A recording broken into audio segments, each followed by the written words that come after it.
किसी गांव में एक पंडित थे। वह सभी शास्त्रों के अच्छे जानकार थे। वह सब कुछ जानते थे, लेकिन इतने ज्ञानी होने के बावजूद भी वो गरीब थे। उनके पास घर नहीं था। वह अपना भोजन भी बड़ी कठिनाइयों से प्राप्त करते थे। यहाँ तक कि उसके पास पहनने को अच्छे कपड़े भी नहीं थे। उनके कपड़े फटे हुए थे। पंडित जी अपने भोजन के लिए भीख मांगते थे। वह घर घर जाकर भीख मांगते, कृपया मुझे भिक्षा दो।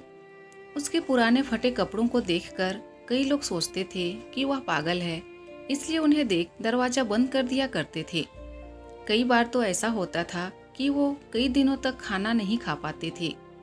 एक दिन उनके फटे पुराने कपड़े देखकर एक व्यक्ति को दया आ गई और उस व्यक्ति ने उन्हें नए कपड़े दिए। उन नए कपड़ों को पहनकर वह पहले की तरह भीख मांगने गए।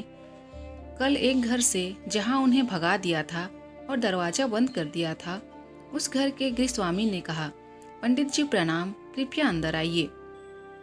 कृपया हमारे घर में भोजन करें।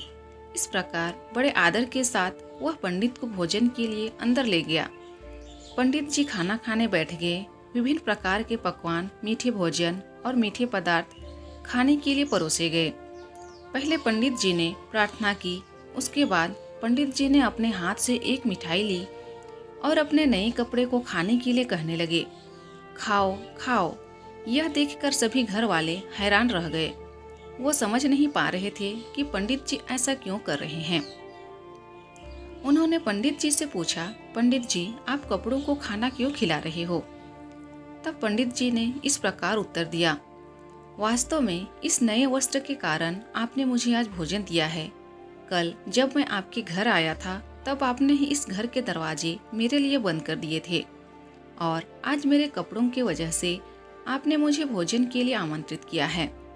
चूँकि मैंने इन कपड़ों के कारण भोजन प्राप्त किया, इसलिए मैं इनका आभारी हूँ। इसी वजह से मैं इन्हें खाना खिला रहा हूँ। घर वाले शर्मा गए और अपनी गलती की क्षमा मांगने लगे। शिक्षा, कभी भी किसी को उनकी वेशभूषा के हिसाब से नहीं आंकना चाहिए। दोस्तों, अगर ये वीडियो पसंद आए तो प्लीज़ वीडियो को लाइक कीजिए और अगर चैनल में नए हैं तो प्लीज़ मेरे चैनल को सब्सक्राइब कर दीजिए। Thank you.